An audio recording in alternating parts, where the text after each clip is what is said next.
Y'all, today we are making a family favorite, and that's Salisbury steak. You know, a lot of y'all love it, but lots of times you get it out of the freezer, don't you? So I'm going to show you how to make it homemade with a delicious gravy, and you'll never grab that frozen stuff again. Let's get started. All right, you're going to chop up your mushrooms and your onion. You're going to slice your onions in little rings. And then this was a pretty large onion, so what I'm going to do is I'm going to go right down the middle of it as well. I'm using baby Bella mushrooms because they were on sale in the same price as white mushrooms. The recipe, of course, calls for white mushrooms because usually they're a lot cheaper. But if you can get something that's better on sale, get it. We sure did. Okay, so there's your onion and your mushrooms. This is going to be for our gravy.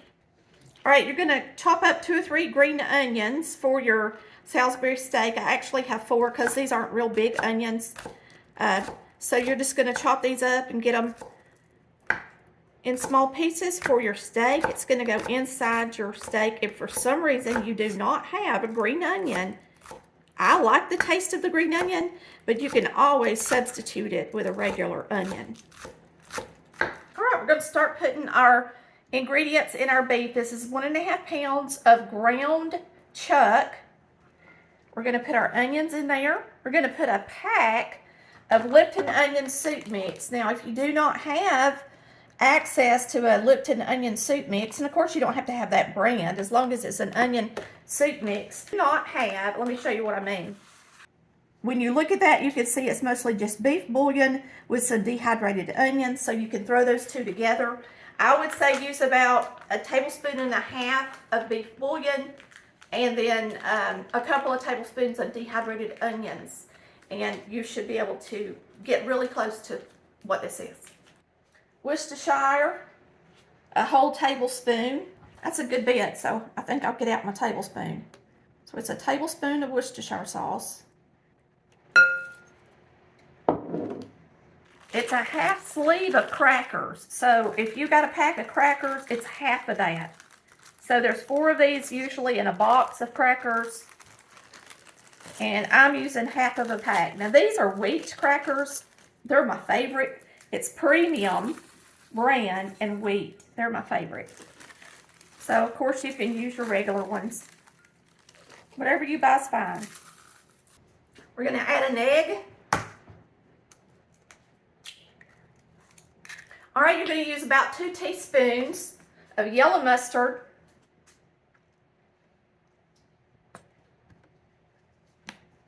2 tablespoons of ketchup. I just eyeball this part.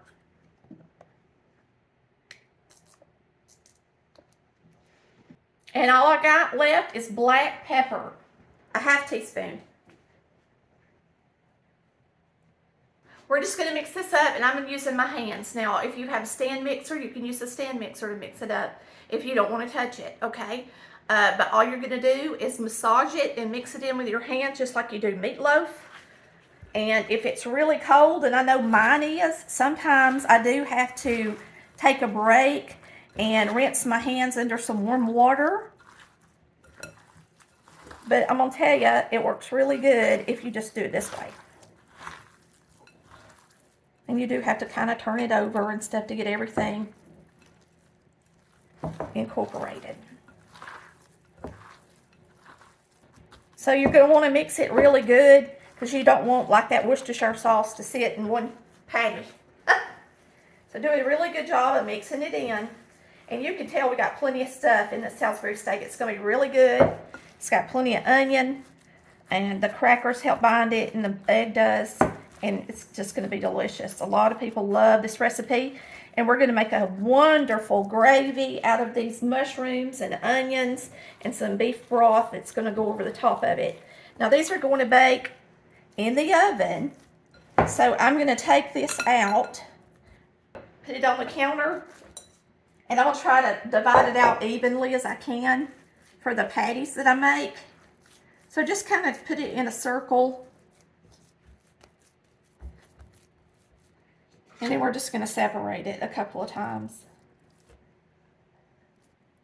the best we can. And we can always add a little to one and take away from another. Now, I usually just use my hands and make these kind of oblong. They're going to cook 30 minutes in the oven. So make them a little bit oblong like that. And then once we get them all laid out here together, we can add and subtract to them a little bit to get them all the same size. This one's a perfect size. So we may wind up with a few less, but that's okay. So I've got about 5, and they're real close to the same size. And they don't have to be perfect, but they should be close. So we're going to place these on parchment in this baking pan. I've got the oven preheated at 350 degrees. And these are going to go in the oven, and they're going to bake. And they're actually going to shrink. But they're going to bake 30 minutes. All right, so there we have our steaks. We're going to get this in the oven, and we're going to let these bake for 30 minutes. And about 10 minutes before they come out of the oven, we're going to make some delicious mushroom gravy to go over the top of them. 350, 30 minutes.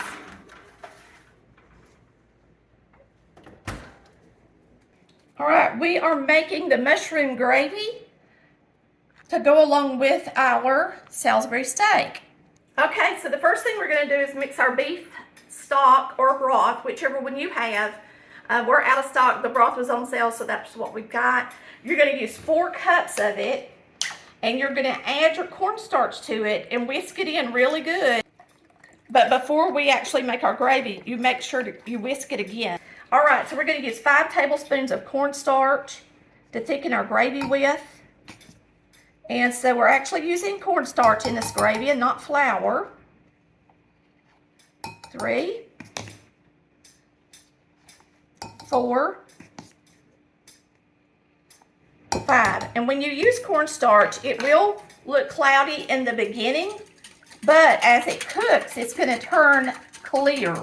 So whenever you're using a cornstarch as a thickener, whether it's for a dessert or a gravy, make sure you cook it long enough for it to turn a nice, pretty clear color. All right? And this is going to be a light colored gravy, and a lot of people thought it needed to be darker when I did the recipe the first time, but I'm going to tell you, there's nothing better than this. This is for real beef stock and some simmered mushrooms and some butter and onion, and boy, is it delicious on top of your Salisbury steak. All right, we're going to start our gravy, and you can always keep it on a very low temperature to keep it warm while you're finishing up supper. So we're going to melt a half stick of butter in here, and we're going to saute our onion and mushroom. So now that butter has melted, we're going to get our veggies in here and let them start cooking. And you're going to saute these until they're nice and soft.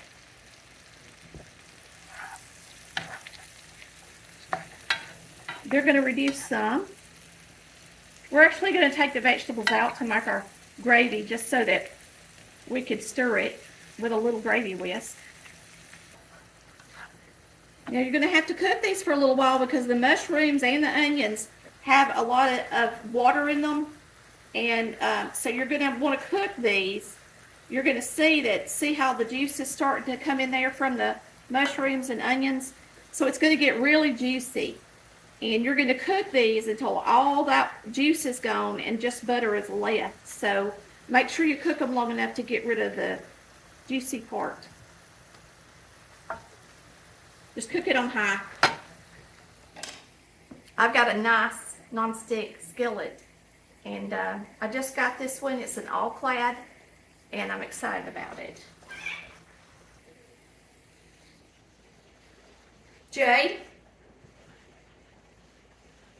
are you excited too? Speak. Yeah. Jade talks to her daddy. Yeah. At least she looked when I called her name. It's pretty good for a kitten. Okay, you're also going to put about a tablespoon of Worcestershire in your gravy as well. And your garlic goes in after you finish your gravy. It will go in so that it's nice and fresh. But that cornstarch is all in the bottom of there again. So just make sure you do a really good job of whisking this really good before you make your gravy. Getting there. A couple of more minutes and it'll be ready.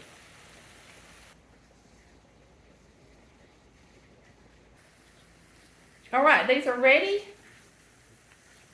So we're just going to put them out here on this tray so that they stay nice and pretty. And then we're going to make our gravy.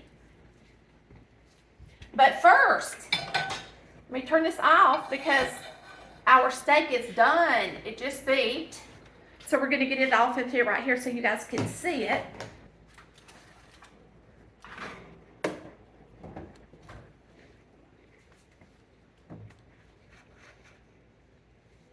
Looks good, don't it? So we're going to turn our eye back on and start our gravy.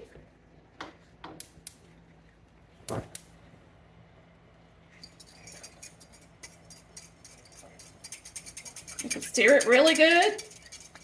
So this is beef broth, Worcestershire, and cornstarch.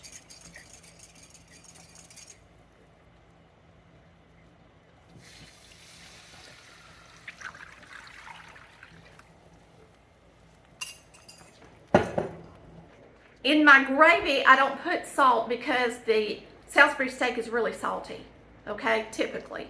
So what we do is we make our gravy. The only salt that's in this gravy is the butter. So if you want to add salt to the gravy, you can while you're cooking it. But we like it on this steak just like this. It actually tastes really good because the steak has got plenty of sodium in it because of the Lipton onion soup mix. So you're going to see how this is cooking, and as the cornstarch cooks, it will turn clear. It'll be a darker brown. Now this is not going to be a real dark brown because this is not gravy mix. If you want to use a gravy mix, you can, but we're actually making gravy out of cornstarch and real beef broth, which is lighter in color.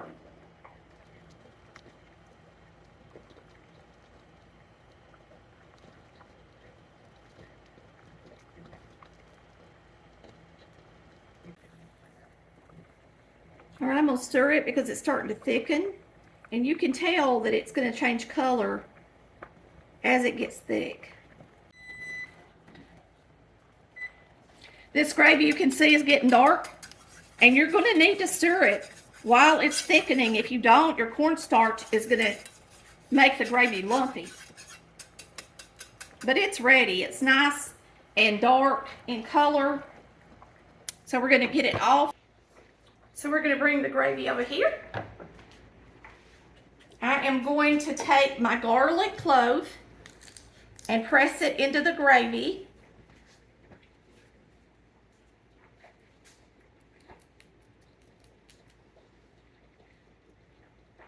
And it's a real fresh tasting garlic when you do that, instead of sauteing it with your onion. And remember what I said about the salt. If you want to add salt to this, be my guest. But if you make it just like this, and then you taste it with our steak, I think it pairs perfectly.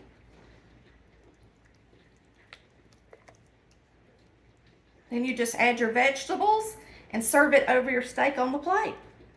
Now see how dark that gets? I know it's smoking right now, but you can tell that it cleared up and got dark on for it. All right, and now we're ready to plate this beautiful Salisbury steak. And remember, it's super easy. And I was able to get broccoli done and potato salad done and even boiled some eggs. So you can actually cook other things while this is in the oven. So it's not a hard supper at all. All right, we're gonna grab one of these patties. And I'm just gonna show you how pretty it is plated up.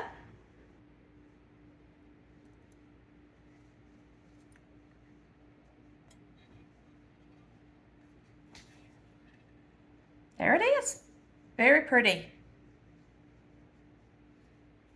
And of course you can pile on the gravy, but I didn't want to do that for the picture. All right, so we're gonna give this a taste in just a sec. Okay, I'm gonna give this a try. And remember, I did not add any sodium to that gravy, and I'm gonna let you know if it's good or not. But I'm gonna pile me a little extra gravy on real quick, because I love it, love it.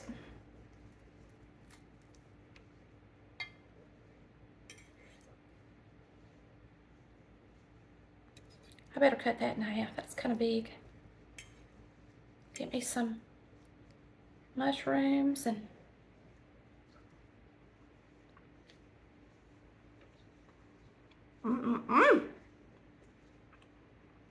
perfectly salted. Absolutely. Don't need any extra salt. It is so good. This will be the best Salisbury steak you've ever tasted. I promise. We'll see you next time on Collard Valley Cooks, where we cook like our mamas did. Bye, I love ya. Cooking time, it's over now. Tammy, she just showed you how to cook it up like Mama used to do.